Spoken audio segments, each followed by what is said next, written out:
T24 news Gujarat. Surat જિલ્લાના એક ગામની 30 વર્ષીય પરિણીત યુવતી તાજેતરમાં આપઘાત કરી લીધો। પરિવારજનો અને સાસરિયાના લોકો પર તેણીના મૃત્યુ અંગે ગંભીર આક્ષેપો કરવામાં આવ્યા છે।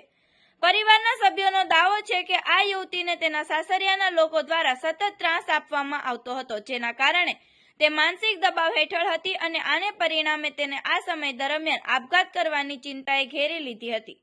વિશ્વસનીય સૂત્ર અનુસાર આ મહિલાનું પિયર અંકલેશ્વર ખાતે હતું અને તેણે છેલ્લા ઘણા દિવસોથી પોતાની માતા-પિતાના ઘરે રહેવાનું શરૂ કર્યું હતું। પરિવારના આક્ષેપ મુજબ આ સમયે સાસરિયાના લોકો દ્વારા વધુ ત્રાસ પહોંચાડવામાં આવ્યો હતો। યુવતીના મોત પછી તેનું પિયર અને તેના સાસરિયા સામે ગંભીર આક્ષેપો કરવામાં આવ્યા છે, પરંતુ હજુ સુધી પોલીસ તપાસ ચાલુ છે। હાલમાં પોલીસ આ મામલામાં તપાસ કરી રહી છે અને વધુ માહિતી મેળવવાની કોશિશ કરી રહી છે। આપનું નામ અને શું ઘટના બની? મારું નામ રાહુલ પરમાર છે। આજે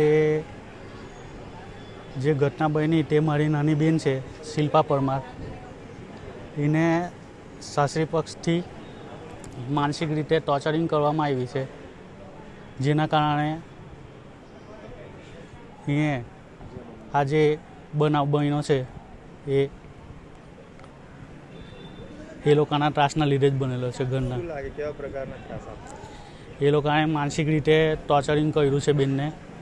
3 દિવસ પહેલાં પણ અમે મળવા ગયા હતા, તો એ લોકોને સમજાવી બુજાવીને પટાવ્યું હતું ને એ લોકો જાતે જ ઘરે લઈ ગયેલા હતા એમને। કેટલા સમય છે એમના લગ્નમાં? એમના લગ્નને 5 વર્ષ થયા। શું કઈ વાત થઈ હતી બેન સાથે તમારી? બેન સાથે વાત થયેલી ને બેને જણાવેલું જ હતું કે આવી રીતે એ લોકો ટોર્ચરિંગ કરે છે એમ। કઈ છોકરા હતા એમને? ના, છોકરા નથી। શું કરેલો? ઘરમાં નાના મોટી મેટર કાઢીને એ લોકો બેનને ટોર્ચર કરતા હતા એમ। એમના વર શું કરતા હતા? કામ ધંધો?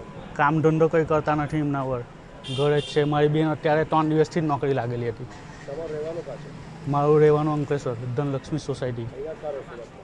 સુરતમાં નહીં, અંકલેશ્વર પ્રોપરમાં। અહીંયા એમનું રહેવાનું છે? એમનું રહેવાનું પાલ। શું માંગણી છે તમારે? અમને યોગ્ય ન્યાય મળવો જોઈએ સાહેબ।